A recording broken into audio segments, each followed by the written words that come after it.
এক মাসের সিয়াম সাধনার পর অবশেষে শনিবার সারা দেশে পালিত হবে পবিত্র ঈদ উল ফিতর।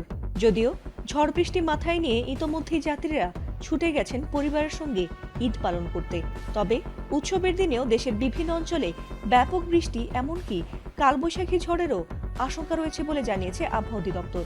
সংস্থাটি জানিয়েছে, দেশের উত্তর পূর্বাঞ্চলে সকালে এবং দক্ষিণাঞ্চলে দুপুরের পর বৃষ্টির সম্ভাবনা রয়েছে।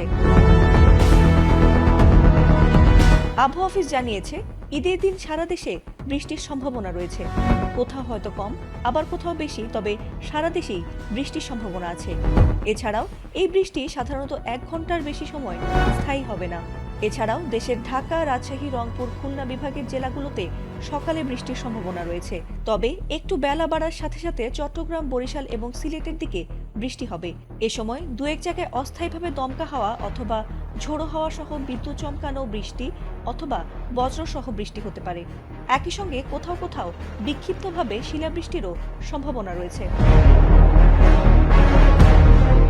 এদিকে আবহাওয়া অধিদপ্তরের 5 দিনের পূর্বাভাসে বলা হয়েছে, 21 মার্চ রংপুর, রাজশাহী, ঢাকা, ময়মনসিংহ, খুলনা, বরিশাল, চট্টগ্রাম ও সিলেট বিভাগের কিছু কিছু জায়গায় অস্থায়ীভাবে দমকা অথবা ঝোড়ো হাওয়া ও বিদ্যুৎ চমকানো সহ বৃষ্টি অথবা বজ্রসহ বৃষ্টিপাত হতে পারে। বিশেষ করে উপকূলীয় ও উত্তরাঞ্চলের কিছু এলাকায় ঝোড়ো আবহাওয়ার ঝুঁকি থাকতে পারে বলে সতর্ক করা হয়েছে।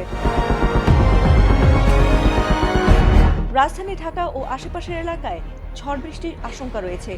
গত কয়েকদিন ধরে মেঘাচ্ছন্ন আকাশের পর গত বুধবার এই অঞ্চলে কালবৈশাখী আঘাত হানে। এর ধারাবাহিকতায় শুক্রবারও আবহাওয়ার একই প্রবণতা থাকতে পারে। এছাড়াও এ সময় ঘন্টায় সর্বোচ্চ 60 কিলোমিটার বেগে ঝোড়ো বাতাস বয়ে যেতে পারে বলে জানিয়েছে আবহাওয়া অধিদপ্তর। ফাতিমা সুলতানা, এটিএন বাংলা।